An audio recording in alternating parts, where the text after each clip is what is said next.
전에 그녀는 폴과 비르지니를 읽고 대나무로 만든 오막살이며 흑인 노예 도밍고며 개 필데르를 머릿속에서 상상한 일이 있다. 그러나 그녀가 특히 꿈꾼 것은 종루보다 더 높이 치솟은 나무에 올라가 붉은 과실을 따준다든가 맨발로 모래를 달려가 새둥지를 갖다주는 오빠 같은 다정한 남자의 우정이었다.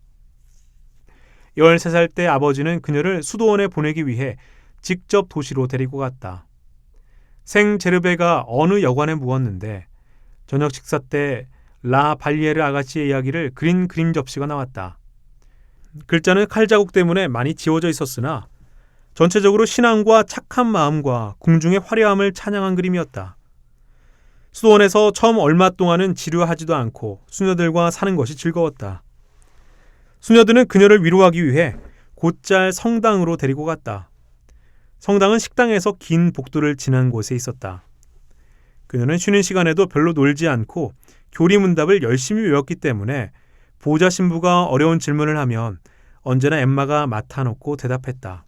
이리하여 그녀는 기숙사의 따뜻한 분위기 속에서 좀처럼 밖으로 나오지 않고 구리 십자가가 달린 묵주를 가진 창백한 얼굴의 수녀들 사이에서 제단의 향기며 차디찬 성수반이며 촛불의 휴양한 빛에서 풍기는 신비한 분위기에 황홀하게 잠겨 지냈다. 어떤 때는 미사에도 가지 않고 책을 펼쳐놓고 앉아 짙은 청색으로 테를 두른 종교화를 들여다보았다. 그녀는 병든 양이며 날카로운 화살로 꿰뚫은 성심이며 십자가를 짊어지고 가다가 쓰러진 가련한 그리스도의 모습을 좋아했다. 그녀는 고행을 하기 위해 하루 종일 금식을 하기도 하고 자신이 지켜야 할 맹세 같은 것을 머릿속에서 생각해 보기도 했다. 고해하러 갈 때는 작은 죄를 일부러 크게 만들었다. 어둠 속에 꿇어앉아 두 손을 합장하고 신부가 속삭이는 소리를 되도록 오래 들으려고 했다. 설교에 가끔 나오는 약혼자, 남편, 하늘의 연인, 영원한 결합 등의 이야기는 그녀의 마음속에 더할 수 없는 기쁨을 불러일으켜 주었다. 저녁 되면 기도하기 전에 자습실에서 종교서를 읽었다. 보통 때는 교회사 개설이라든가 프레시누 신부의 강론집을 읽고 일요일에는 과외로 기독교 진수의 몇 절씩을 읽었다. 처음 그녀는 낭만파 문학의 우울하고 애젓띤 울림이 지상과 영혼에 메아리 치는 것을 얼마나 열심히 귀 기울여 들었던가. 만일 그녀가 소녀 시절을 상가의 한 상점 뒷방에서 지냈다면 이러한 때 보통은 문필가의 붓의 힘으로 소생하는 자연계의 시적이며 강한 인상에 마음도 몸도 몽땅 도취되고 말았을 것이다. 그러나 엠마는 시골을 너무나 잘 알았다. 가축의 울음소리도 젖을 짜는 법도 밭가리도 잘 알고 있었다. 조용한 생활에 익숙한 그녀는 변화에 마음이 끌렸다. 폭풍우가 치는 바다가 좋았고 푸른 초목은 오로지 폐허 속에 듬성듬성 살아있을 때만 사랑스러웠다. 그녀는 언제나 무슨 일에서나 자기의 만족을 끄집어내지 않고는 성이 차지 않았다. 그리고 필요 없다고 생각한 것은 모두 버려버렸다. 예술가적이라기보다 감상적인 기질로 풍경 감상보다 정서적 감동을 찾는 편이었다. 수도원에는 매달 한 주일씩 속옷을 꿰매러 오는 노처녀가 있었다. 프랑스 혁명 때 몰락한 귀족의 딸이라서 대주교의 보호를 받았는데 2층으로 일하러 가기 전에 식당에서 한참 동안 잡담을 하곤 했다. 그녀는 옛날 유행하던 사랑의 노래를 잘 외고 있어 바느질을 하며 그것을 작은 소리로 들려주곤 했다. 또 여러 가지 이야기를 해주기도 하고 세상 소식을 전해주기도 하고 어떤 때는 거리로 심부름도 가지고 앞치마 호주머니 속에 살짝 소설책을 숨겨 들어와서는 상급생에게 빌려주기도 했다. 또 자신도 일하는 틈틈이 그 긴 문장을 몇 장씩 읽곤 했다. 그 내용은 사랑이라든가 사랑하는 남녀, 쓸쓸한 외딴 집에서 기절하는 귀부인, 역에 도착하자마자 살해당하는 마부, 페이지마다 지쳐 죽는 말, 음산한 숲, 산란한 마음, 사랑의 맹세 또는 흐느낌, 눈물과 키스, 달빛에 비친 조각배, 풀숲에서 우는 꾀꼬리, 사자처럼 용맹하고 양처럼 유순하고 상상할 수 없을 만큼 덕이 높고 항상 훌륭한 복장에다 그러면서도 한없이 다정다감한 남자들에 관한 것이었다. 15살 때 엠마는 반년 이상이나 이 빌려온 책의 먼지에 손을 더럽혔다. 그 후에는 월터 스콧의 역사 소설에 열중하고서는 오래된 옷장이며 위병들의 대기실이며 방랑 시인을 동경했다. 그리고 중세풍의 아치 문알에서 돌 위에 팔꿈치를 짚고 턱을 괸 다음 들판 저쪽에서 모자에 흰 깃털을 달고 검은 말을 타고 달려오는 기사를 매일 기다렸다. 그녀도 긴 가운을 거친 왕비처럼 그런 오래된 저택에 살고 싶었다. 그 무렵은 마리스티아를 숭배하고 유명하고 불행한 여자들에게 열렬한 존경심을 바쳤다. 잔다르크, 엘로이즈, 아니에스 소렐, 모나리자, 클레망스 이조르, 이러한 여자들은 역사의 어둠 속에서 마치 찬란한 혜성처럼 빛나고 있는 것 같았다.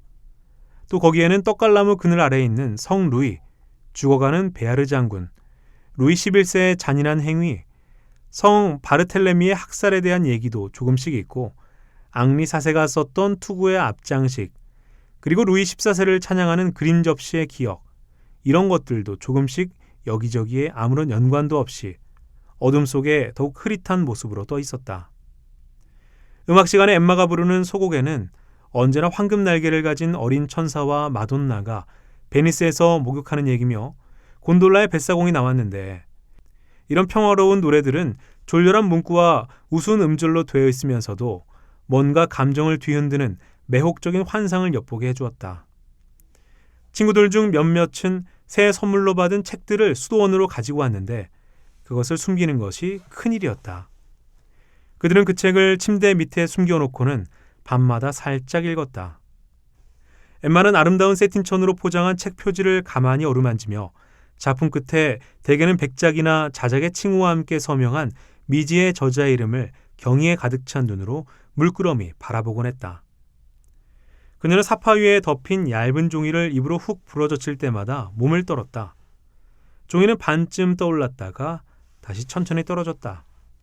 그 그림은 짧은 외투를 입은 젊은 남자가 발코니 난간에서 띠에 주머니를 단 흰 드레스를 입은 여인을 껴안고 있는 것이거나, 혹은 곱슬곱슬한 금발의 영국 부인이 둥근 밀짚 모자를 쓰고 맑고 커다란 눈으로 이쪽을 보고 있는 것이었다.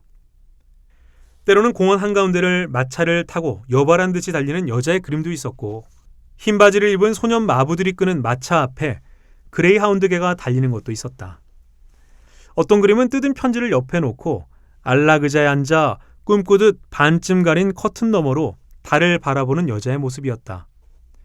순진한 처녀의 볼에 눈물방울이 떨어지고 고딕식 세장 사이로 작은 비둘기들이 키스하는 그림도 있었고, 또 고개를 갸우뚱하고 미소 지으며 끝이 뾰족한 신발같이 위로 들린 뾰족한 손톱으로 데이지 꽃잎을 뜯고 있는 모습도 있었다. 그림 중에는 푸른 잎에 덮인 정자 밑에서 무희를 안고 얼근히 취해 긴 담뱃대를 빨고 있는 회교국의 추장도 있었다.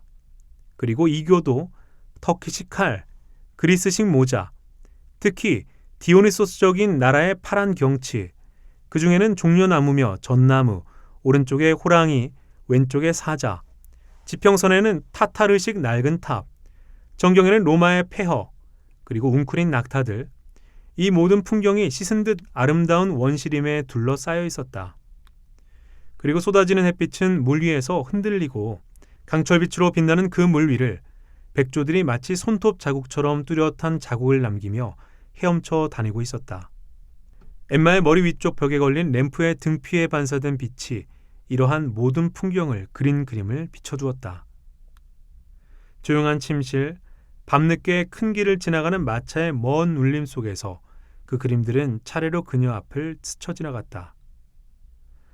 어머니가 돌아가셨을 당시 엠마는 곧잘 울었다. 죽은 어머니의 머리칼로 무언가를 만들어 달라고 하기도 하고, 집으로 보내는 편지에는 인생에 대한 허물을 꼼꼼히 적어 보내는가 하면, 또 자기도 언젠가 죽으면 어머니와 같은 묘에 묻어달라고 부탁하기도 했다. 아버지는 딸이 틀림없이 병에 걸렸다고 생각하고 그녀를 찾아왔다. 엠마는 평범한 사람은 도저히 미칠 수 없는 이러한 창백한 생활이 갖는 귀중한 이상에 한꺼번에 도달한 것을 속으로 대단히 만족해했다. 그리하여 그녀는 라마르틴 같은 마음의 미로에 스스로 미끄러져 들어가 호수 위의 하프 소리와 죽어가는 백조의 온갖 노래와 나뭇잎들의 속삭임과 승천하는 순결한 처녀와 계곡에서 가르침을 내리는 신의 소리에 귀를 기울였다. 그녀는 얼마 안 있어 그 일에 실증이 났으나 습관과 허영심에서 그것을 계속해 나갔다. 그러나 끝내는 마음이 가라앉고 이마에 주름이 없는 것처럼 마음에도 슬픔의 그림자가 사라진 것에 스스로도 놀랐다. 수녀들은 처음 르올량의 두터운 신앙을 높이 샀던 만큼 그녀가 점점 자기들의 교육에서 빠져나가는 것을 보고 대단히 놀랐다. 사실 수녀들은 처녀들에게 지나칠 정도로 근면과 정신 수양이며 기도며 설교를 강요했고 또 성자와 순교자들을 존경할 것, 그리고 육체를 가벼이 여기고 영혼을 구원하는 것이 중요하다는 충고를 해왔기 때문에 그녀는 마치 곱비 잡힌 말과도 같이 잠깐만 말을 멈추면 곧 재갈이 입안에서 빠져나가곤 했다. 꽃의 아름다움에 끌려 교회를 사랑하고 연애의 속삭임을 이야기하는 가사 때문에 음악과 친하고 정열에 자극하는 맛 때문에 문학을 사랑했지만 결정적인 데다 실제적인 이 처녀의 마음은 차차 신앙의 신비에 반항하고 동시에 철저하게 자기 기질에 맞지 않는 규율에는 화를 냈다. 아버지가 와서 드디어 기숙사에서 나오게 되었을 때는 그녀가 떠나는 것을 슬퍼하는 사람이 아무도 없었다. 수녀 원장까지도 요즘 그녀는 원내 사람들을 존경하지 않는다고 생각했다.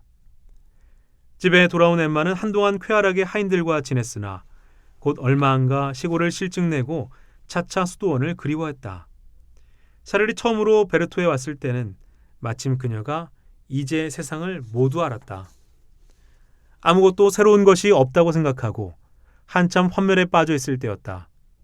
그러나 새로운 생활에 대한 불안에서인지 혹은 이 남자가 옆에 있음으로 해서 일어나는 신경질 때문인지 아무튼 그녀는 지금까지 꿈꾼 그 장밋빛 큰 날개를 퍼덕이며 시적인 창공을 나는 새와 같은 그 멋진 정열이 드디어 자기의 것이 되었다고 생각했다. 그러나 지금은 평범하기 짝이 없는 이것이 항상 꿈꾸어오던 그 행복이라고는 도저히 생각되지 않았다.